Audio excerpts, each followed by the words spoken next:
Senhoras e senhores, sejam bem-vindos a mais um vídeo deste humilde canal Guibeira aqui, e hoje eu gostaria de conversar com vocês um pouquinho sobre a renovação de contrato do De'Aaron Fox. Tem 3 renovações de contrato que a gente precisa conversar, na verdade, daqui pra frente nos próximos vídeos do canal, mas vou começar pelo De'Aaron Fox porque eu vi muitas reações negativas a partir do momento em que foi anunciado que ele estendeu por 4 anos e aproximadamente 229 milhões de dólares. Então sempre que tem algum buchiche, algum burburo um pouquinho mais alto na NBA, eu gosto de conversar com vocês para eu passar um pouquinho do meu ponto de vista também. Porque a situação de quando o Fox chegou na temporada passada é diferente no San Antonio Spurs de quando eles fizeram o draft da NBA desse ano. Então, como todo o ambiente, o ecossistema, o quinteto de jogadores, os reforços que eles fizeram, modificou tanto o time, que já tem torcedor esnobando o fato deles terem entregado um contrato máximo pro De'Aaron Fox. Então é sobre isso que a gente vai conversar no vídeo de hoje. Se você está chegando por aqui agora, não se esqueça de se inscrever, ativar o sininho e deixar o like. Caso você goste desse conteúdo, pode deixar pra fazer isso no final. E se você for um trash talker raiz, já vai fazer isso porque sabe que esse vídeo foi feito pensando em você. Agora, sem mais delonga, bora começar. Seguinte, pra quem não se lembra, o De'Aaron Fox chegou no San Antonio Spurs na última temporada por um pacote extremamente barato. Foi quase uma barganha pelo jogador que ele é. Entregaram 2 contratos expirantes de jogadores que eram, assim, interessantes pro elenco, mas não faziam um impacto tão grande assim, que era o Trey Jones e o Zach Collins. O Zach Collins, na verdade, nem tava tendo minutagem de quadra quando o Wembanyama tava saudável. Então, e 3 escolhas de primeira rodada, sendo que do San Antonio Spurs só tem uma. As outras 2 escolhas que eles mandaram, uma é do Charlotte Hornets e a outra é do Minnesota Timberwolves. Então, do capital de draft que eles estavam sobrando, o San Antonio Spurs abriu mão de 2 picks, entregou uma pick deles de 2027 e 2 contratos expirantes. Se você colocar isso na balança, o jogador que o De'Aaron Fox é, isso saiu muito, mas muito barato na minha humilde concepção. Agora vamos para o estilo de jogo. Como você ia manter um jogador na sua equipe que tem o nível do De'Aaron Fox, com estatísticas na carreira de 21,5 pontos, 6,1 assistências e 4 rebotes, arremessando 33% para 3, 47 field goal? Não tem como você manter um cara desse calibre na posição de armador, já tendo ganhado o Clutch Player of the Year, sendo um jogador consistente, sendo um jogador de confiança, muito bom ofensivamente, não é um leque defensivo, ele ainda consegue ser bem ativo defensivamente, cobrindo linha de passe, correndo para interceptar, porque ele é muito ágil, muito rápido, um dos jogadores mais rápidos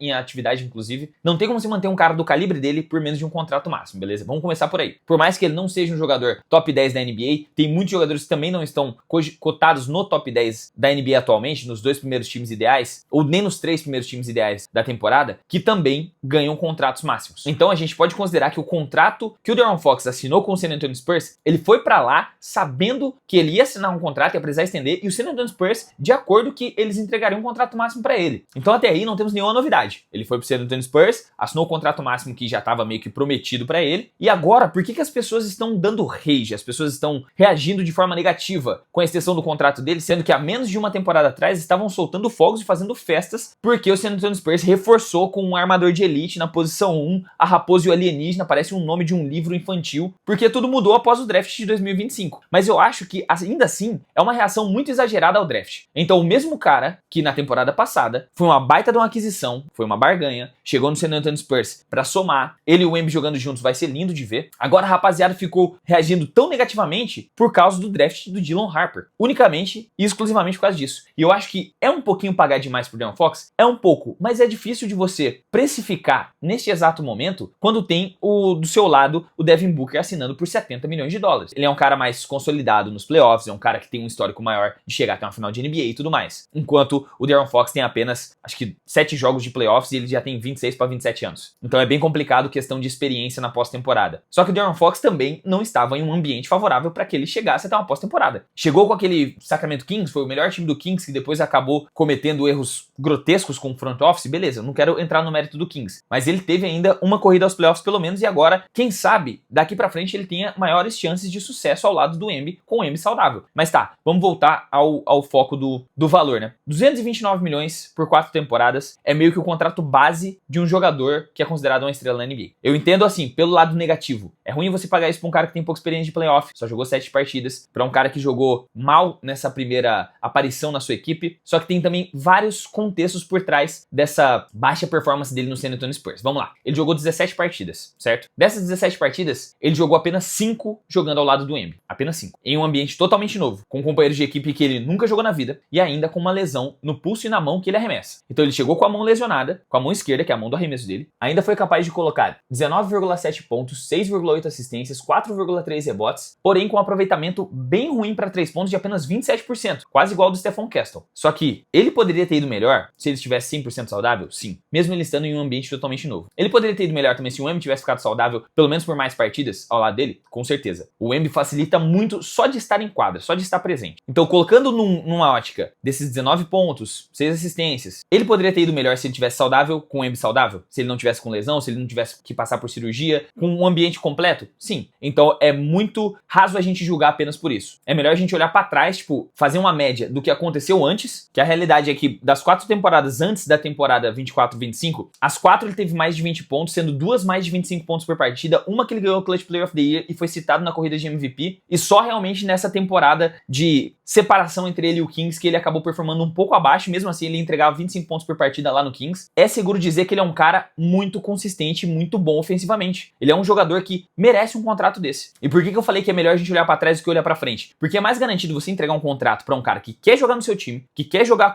que queria, né, jogar pelo Greg Popovich e ao lado do Victor Wembanyama, que ele falou que ele queria ir pro Spurs e o time do Kings atendeu a sua vontade. Então você vai ter um cara motivado e querendo representar o seu time, querendo trazer resultado nesse novo ambiente, que entrega todas essas estatísticas, que pode ser um cara que contribui muito bem e que ainda por não ser um jogador top 10, não ser um dos 5 melhores armadores da liga, não vai tentar roubar o protagonismo do cara que é o Victor Wembanyama, tá ligado? Então eu vejo só coisas boas com esse acordo de manter o De'Aaron Fox dentro da equipe. E outra, por que eu falei agora, completando, que é melhor você olhar pra trás o desempenho do cara nas últimas 4 temporadas, sendo que ele ainda tá no auge da carreira dele, com uns 27 anos de idade, que é aquilo que a gente conversa sobre, isso aqui acho que vocês já estão cansados de ouvir, mas combina a experiência de quadra com a idade do cara, com também o auge físico, o auge atlético. Então fica tipo assim, o melhor momento agora é os 27 anos. Então garantir um contrato dele no auge do auge da carreira até os 31 tá ótimo. Do que a gente olhar pra frente. Por que eu acho que é melhor do que olhar pra frente? Porque o Dylan Harper, ele precisa ser muito, mas muito bom, num curtíssimo período de tempo, pra poder que o San Antonio Spurs fale, olha, beleza, Dylan Harper, você vai ser o armador principal, a gente vai se livrar do contrato do De'Aaron Fox, vai trocar ele. E realmente, é mais fácil a gente ter performances incríveis com o passado que a gente tem do De'Aaron Fox ou com o futuro incerto do Dylan Harper. A real é que o Dylan Harper caiu no colo do San Antonio Spurs, pô, uma sorte sem pretexto, pô. Eles pegaram uma pick 1 de draft, seguido de uma pick 7 de draft, seguido de uma pick 2 de draft. Isso não é comum de acontecer, minha rapaziada. Então tem que mais agradecer pela sorte que teve e rezar para que ele seja bom, ao ponto dele ser um Peyton Pritchard mais alto. Inclusive, eu acho muito difícil que ele seja 6'6 de altura. 6'6 é ali na casa de 1,98. Ele tá listado como 6'6, só que eu assisti um jogo do San Antonio Spurs na Summer League, ele não tem 1,98 nem aqui nem na China. De qualquer forma, vamos voltar ao ponto. Eu já tava me desviando, eu tô falando, é difícil eu manter uma linha de raciocínio aqui. É melhor a gente torcer para que ele seja bom realmente, como ele demonstrou na Summer League, o que é difícil de você ver o cara traduzindo instantaneamente pra NBA. Geralmente demora de 1 a 2 temporadas, mas é melhor rezar para que ele seja daqui 2 temporadas bom, pelo menos mirando num Peyton Pritchard pra vir da segunda unidade, do que já se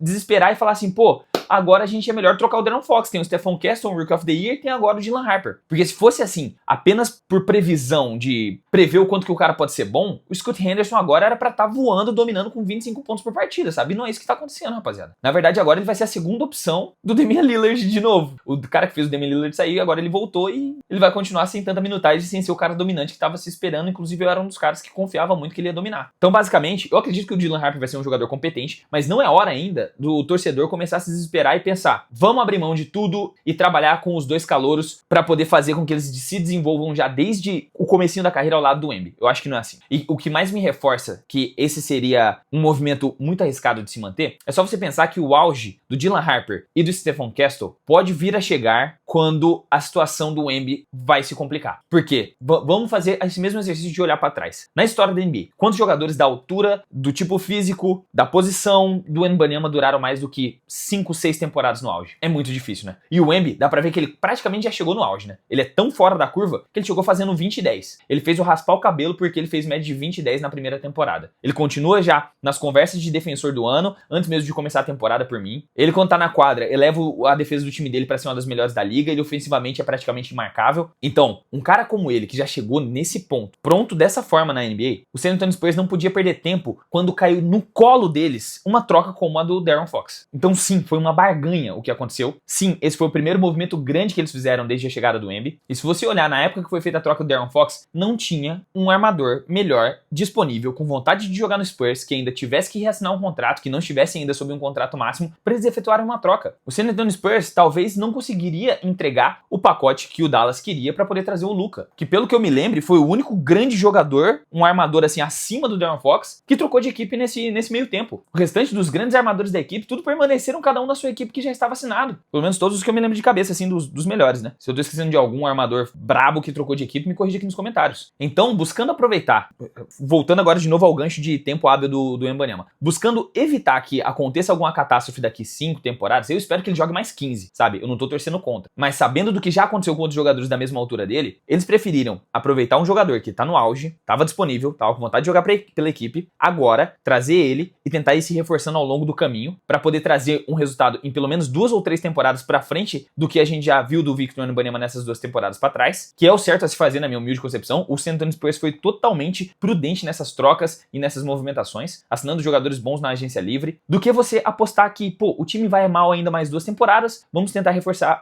pelo draft e depois tentar explorar a longevidade de todos os jogadores juntos. Não funciona muito bem assim. E até porque não tinha como adivinhar essa sorte que o San Antonio Spurs teve. E ainda mais, tem outro ponto de vista. Beleza, trouxe agora o Dylan Harper. O Dylan Harper foi muito fora da curva. O moleque tá fazendo 18 pontos por partida como calouro, arremessando 40% pra 3. Por que vocês não veem alguma realidade em que dá pra jogar Stephon Castle na 2? Já que o Stephon Castle, ele é um bom passador, ele é um bom defensor, mas é um péssimo arremessador pra 3 pontos e não é um cara dos melhores criando o próprio arremesso. Ele pode ser muito bom infiltrando com a bola na mão, jogando 1 contra 1, mas ele criando o próprio arremesso na meia distância e pra 3 pontos, ele é ruim. Então por que não jogar com ele na 2 como um defensor primário de outros armadores? Eu vejo ele executando essa função com muita precisão, na real. E outra, agora indo pro mais extremo de todos, explorar um pouquinho mais essa realidade. Pô, o Dylan Harper tá jogando muito. Stephon Castle agora tá arremessando pra 3, quase que nem o Curry. Tá perfeita essa dupla. Não tem necessidade de manter um cara com contrato máximo nessa equipe. Vocês acham que eles não conseguem, pelo mesmo pacote que eles trocaram pelo De'Aaron Fox, trocar ele com outra equipe? 3 escolhas de primeira rodada, mais 2 contratos de jogadores ali medianos. Eu acho que é totalmente válido. Então, essa reação excessiva do torcedor do Spurs com questão ao contrato do De'Aaron Fox, na minha concepção, foi desnecessária. Ele continua sendo, entre os armadores, um top 10 da NBA. Eu acho que eu não consigo nomear 10 armadores melhores que ele. Principalmente tendo em vista a idade, por exemplo. Tem um cara como o James Harden, que joga mais de shooting guard, mas agora tá jogando mais de armador. A gente não sabe quanto tempo mais o James Harden vai continuar performando bem, tá inclusive bem acima do peso, pra quem não viu uma foto dele recente. Chris Paul agora não tá mais no Spurs também. Então, mano, eu vejo que o ambiente do Spurs é perfeito, mano. Pra calouro que tá chegando, pra todos esses jogadores que eles estão no elenco, tá muito redondinho. Tá muito da hora de ver que a estrutura, eles são um time tão organizado que eu, se eu fosse entrar hoje na NBA, o time que eu gostaria de ser draftado seria o Spurs, velho. Um time com pedigree de campeão, um front office organizado, uma cultura muito bem estabelecida, fãs muito bravos lá no Texas, tem um futuro absurdo, tem jogadores jovens, tem jogadores mais experientes. Pô, cara, é um time muito maneiro. É por isso que nessa temporada que vem agora, tendo a perspectiva de que todo mundo vai ficar saudável, eu estou prevendo que o San Antonio Spurs vai voar. Tipo, vai voar mesmo, mano. Papo de 45 vitórias, mordendo mesmo na Conferência Oeste, dando trabalho, dando nojo. Mas lembrando que essa aqui é a minha opinião, eu quero saber a opinião de vocês, que a opinião de vocês é muito importante pra esse canal, aqui nos comentários. Antes da gente se despedir, vamos dar uma olhadinha que tem alguns super tanks, eu tinha dado uma olhada, vocês mandaram umas coisinhas aqui pra nós, e eu vou ler agora. Eita caramba, tem 4. Com esse movimento, só consigo pensar em uma coisa. Westbrook voltando para o OKC. Lucas Hellman, nosso mano, que também é membro do canal, muito obrigado pela moral, pelo cincão, mano, tamo junto. E ele comentou no vídeo do Clippers, do Chris Paul. Irmão, eu só tenho uma coisa pra dizer pra você. Não é porque o Chris Paul voltou pro Clippers, não é porque o Damian Lillard voltou para o Portland Trail Blazers, que você tem que voltar com a sua ex, valeu? Fica essa dica. Meu mano M. Pires mandou 2ão. Fala, mano, Beiradas. Vai voltar com as lives de 2K quando? Já tá na hora, hein? Quero ver o meu mano Estocadas lá, ele ser MVP. John Stockton Estocadas. Meu mano Pires, obrigado pelos 2. Pretendo fazer uma live amanhã, sabadinho, viu? Fica a dica, amanhã à tarde, canal Guibeira. Fiquem de olho nas notificações, ativa lá, que provável que vai ter uma livezinha, fechou? Meu mano Gustavo Valentim 76 mandou 2ão também. Fala, Gui Bridges. Michael, não Miles, obrigado. 2 perguntas meio off, ok? Quando o Jokic deu uma zoada na entrevista pós-jogo de eliminação, será que ele foi meio antiprofissional? Mano, eu acho que ele só foi um pouquinho além do que a gente tá acostumado do Jokic, sabe? Não foi antiprofissional. Ele foi, na verdade, sincero. Ele tava, tipo, com o ápice das emoções ali ainda no calor do momento, acabando de sair de um jogo de eliminação, ele tava bolado, mano. Tipo, ele criou esse barato de ser discreto e não levar tão a sério o basquete. É, mano, ele tem essa persona, né? Mas falar que tem muita cerveja aí nas férias pós-eliminação, nas semifinais, né? Meio pai pra um líder de um time. Assim, é que eu tenho a concepção que é o seguinte. O Jokic joga praticamente 40 minutos todas as noites. Dropa triplos, duplos praticamente todas as noites. O cara na off-season gostar de cavalo e tomar cerveja, irmão, tô nem aí, irmão. Se ele voltar jogando no mesmo nível, é mais que merecido pelo que ele faz naquela franquia, velho. Que inclusive tem um escritório, né? Um front office muito desorganizado. E você pretende fazer mais vídeos no canal principal das temporadas históricas? Acho que vai ser meio curto, mas adoraria ver um vídeo da run do Heat de 2023. Ah, pode crer, a run da final, né? Que eles perderam pro Nuggets. Cara, eu pretendo fazer ainda das finais, mais finais, né? Só que esses vídeos dão bastante trabalho, porque a gente tem que fazer um recap de todos os playoffs. Então só pra ficar pronto um roteiro desse é papo de 3 a 4 dias. E aí pra editar é mais de 10 dias um vídeo de 25, 30 minutos, entendeu? Então dá uma moral nos vídeos que já estão lá no canal, eu soltei alguns esses últimos dias aí. Vai sair um vídeo novo daqui 4 dias de novo. Meu mano Richard MK95 mandou 27,90. Temos um rico entre nós. Muito obrigado, meu mano, pela moral de verdade. Salve, Gibson. Você como torcedor do New York Knicks. New Yorknista, né? Tá? Pra você, que é o Melo verdadeiro, Carmelo ou Lamelo? Carmelo, pra mim é Lamelo. É Lamelo. E o jogador mais superestimado da NBA. Pera aí. Pra você, o verdadeiro Melo é o Lamelo. E você acha ele o jogador mais superestimado, acredito ser superestimado da liga? Cara, por que ele é superestimado? Não entendi. E ele é um cara com muita personalidade, velho. Eu acho ele muito bravo, mano. Eu gostaria de ver ele numa franquia grande. Só que de franquias grandes, assim, de mercados muito grandes pra ver ele performando na onde os holofotes são mais brilhantes, até mesmo na temporada regular, a gente já pode cortar os principais times, né? Mas é isso, eu acho que o Lamelo, ele precisa trocar de time. E eu vejo ele, eu já falei isso antes, e vou reforçar aqui nesse canal, que eu vejo ele daqui 2 temporadas indo jogar no Clippers. Então é isso, minha rapaziada. Vocês gostaram do vídeo de hoje? Não esquece de se inscrever, ativar o sininho e deixar o like, vai estar me ajudando demais. Se quiser ajudar mais diretamente, tem um Valeu Demais pra você aparecer aqui com essas mensagens. Tem um Seja Membro, que inclusive, rapaziada, eu tô devendo 3 sorteios pra vocês. Eu vou fazer os 3 sorteios até o final da semana que vem, eu prometo. E eu tenho aqui a lista de membros dos meses passados. Todo mundo vai participar, viu? Mesmo se você era membro e não é mais membro, você vai